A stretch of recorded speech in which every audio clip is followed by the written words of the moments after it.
Fala pessoal, sejam bem-vindos ao canal Zilli Market. Eu sou o Zilli e hoje eu estou aqui com vocês para mais um episódio da nossa série de previsões para o ano de 2024.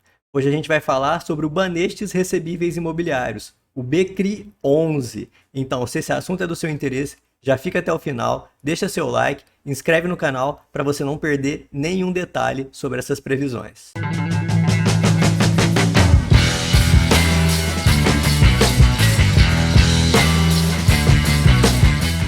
Bom, pessoal, antes de começar a nossa análise, eu vou mostrar aqui para vocês que a primeira vez que eu falei sobre esse fundo imobiliário foi no dia 11 de novembro.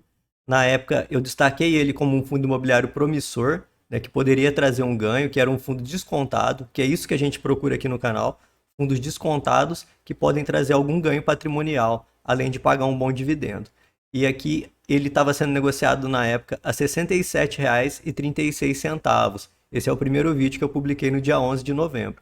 Hoje, ele já está sendo negociado a R$ 75,37. Se a gente for analisar aqui no gráfico, considerando o preço inicial que a gente estava analisando até o dia de hoje, dá uma alta próximo de 12%.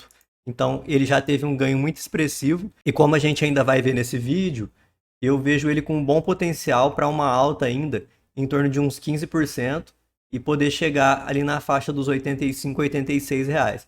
Então, é um fundo que a gente vê muito potencial ainda. Lógico que o nosso canal não faz nenhuma recomendação de compras, mas o estudo, né, sobre esse fundo, ele demonstra que pode trazer bastante resultado. Para vocês não ficar falando que eu só trago fundo porcaria, fundo muito problemático, o BCRI ele vem passando sim por alguns problemas, mas a gente pode ver, esse daqui é o relatório de recomendações do Banco do Brasil para fundos imobiliários, a carteira sugerida para janeiro de 2024.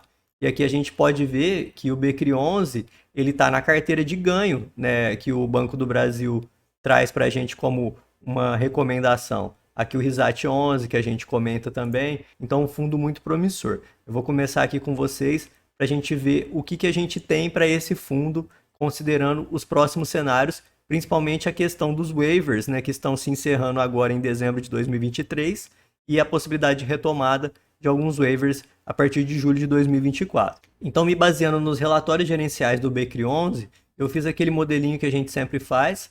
Aqui eu peguei a carteira adimplente do fundo, está em torno de 87,65% dos CRIs, e mais os fundos imobiliários, né? Então, considerando CRIs e fundos imobiliários, a gente está com uma adimplência em torno de 87,65% da carteira. A média dos últimos 5 pagamentos de dividendos foi em torno de 75 centavos, fazendo a média ali para a gente chegar num valor para a gente fazer os nossos cálculos.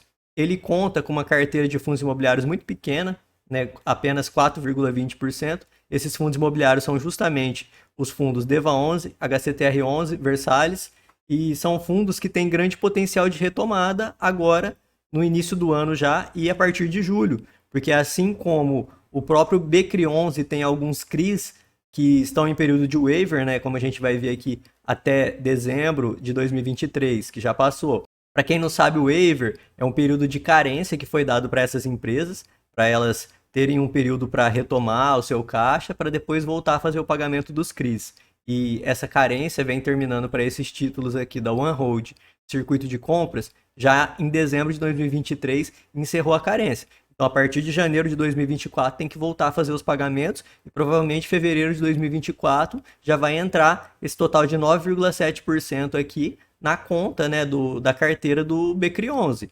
Então, a gente tem 9,7% da carteira retomando o pagamento já em janeiro. Isso vai refletir nos dividendos de fevereiro. E pelos nossos cálculos, né, analisando também o desempenho dos fundos imobiliários. Todos esses fundos imobiliários aqui, eles também estão com vários títulos em período de waiver para dezembro de 2023. DEVA com cerca de 20% da carteira, HCTR com cerca de 40% da carteira. Então, vendo a possibilidade de melhora tanto para os fundos imobiliários, que são uma parcela pequena, mais esses 9,7%, o que a gente calculou? A possibilidade de dividendos a partir de fevereiro, desde que todo esse pessoal retome pagamentos e os fundos também voltem a receber os pagamentos do pessoal que está em waiver até dezembro de 2023, eu calculo que os dividendos podem dar uma melhorada considerável, né, chegando ali no patamar de 84, 85 centavos já em fevereiro, Lógico que isso depende do IPCA, do período, mas IPCA acredito que não vai ter muita variação, né, até o mês de fevereiro.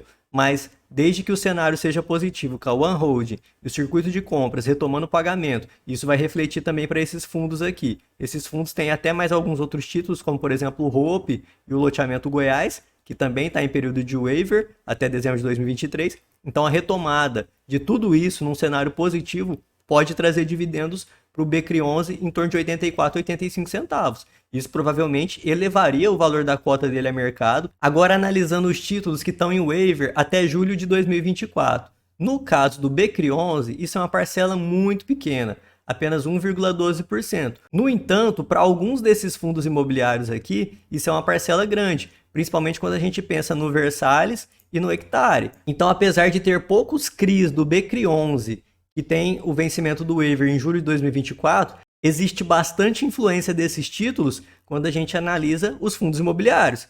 Então eu calculei aqui que isso poderia trazer um ganho, né, e os dividendos ali em torno de 87 centavos. Não é tão considerável igual o aumento que pode ter já em fevereiro, né? Porque aqui a gente tinha 9,7% da carteira retomando, mais os fundos imobiliários, né, que podem ter um ganho, mas já seria um aumento ali que deixaria já os dividendos próximo da casa de 90 centavos.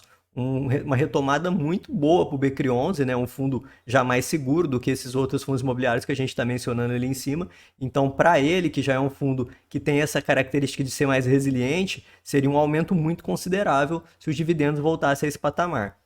Considerando a carteira de inadimplentes do BCRI11, se a gente olhar aqui, a gente vai ver que inadimplentes, que são aqueles que não estão nem pagando e sequer renegociar as dívidas. Então é muito pouco. A gente vê aqui o Croton, a gente vê o Scanix, né? E são várias emissões do Scanix que estão inadimplentes. Então, considerando esse pessoal que está inadimplente, a gente tem cerca de 1,63% da carteira. É muito pouco. Isso é um fator positivo para o BCRI11, né? Porque a gente analisa, por exemplo, o Versalhes tem uma carteira de inadimplentes gigante que ele ainda vai ter que negociar. Então, é um fator muito positivo para o BCRI11 ter uma inadimplência baixa. Então, considerando que todo esse pessoal inadimplente retomasse pagamento, mais a retomada do Grupo Gramado Parques, que está em julho até 2024, e mais a retomada do pessoal que tem waiver até dezembro de 2023, desde que todos esses fundos imobiliários também acertassem suas inadimplências, a gente teria o cenário perfeito.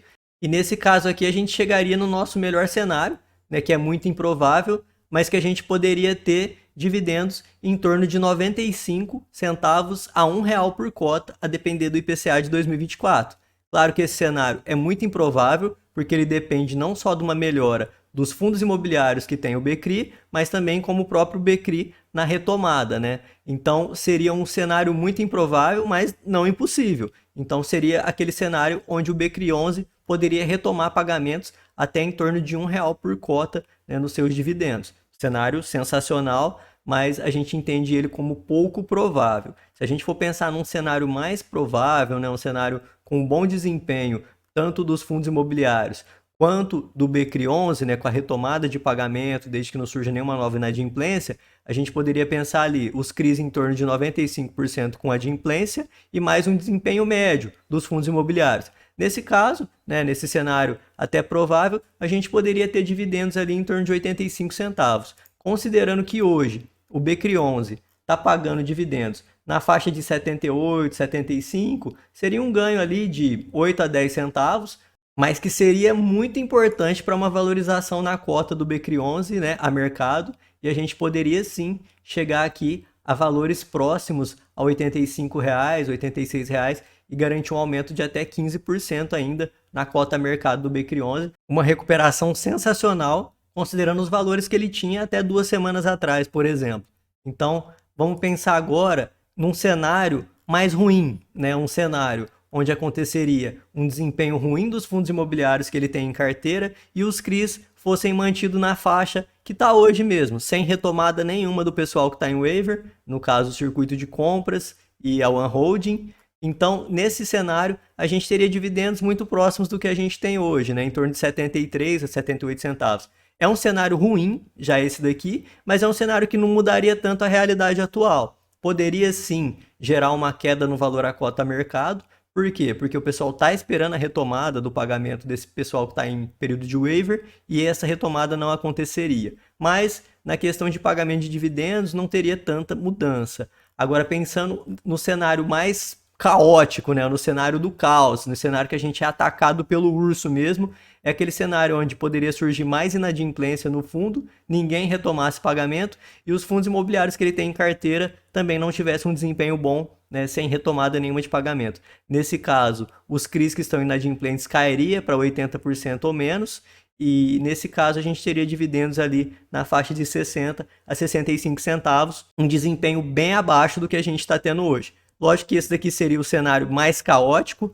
O que eu acredito para o BCRI11 está mais próximo desse cenário provável. Acredito que a gente vai ter a retomada do pagamento dos CRIs que estão em período de waiver até dezembro de 2023. Isso já vai trazer um ganho muito importante para a carteira. A gente pode chegar aqui tranquilamente nessa faixa de 95% de adimplência e isso também vai melhorar o desempenho dos fundos imobiliários. Então, esse dividendo em torno de 85 centavos aqui a partir de fevereiro, eu acredito que é uma realidade bem provável, né? E isso pode sim já garantir um bom desempenho para o BCRI11, que é um fundo imobiliário que eu vejo com muito bons olhos e acredito que ele vai ter um bom potencial de recuperação agora em 2024. Aqui o Banco do Brasil tem uma avaliação geral positiva para ele, apresenta como pontos fortes a carteira de CRIs bem diversificada, um desconto expressivo em relação ao valor patrimonial.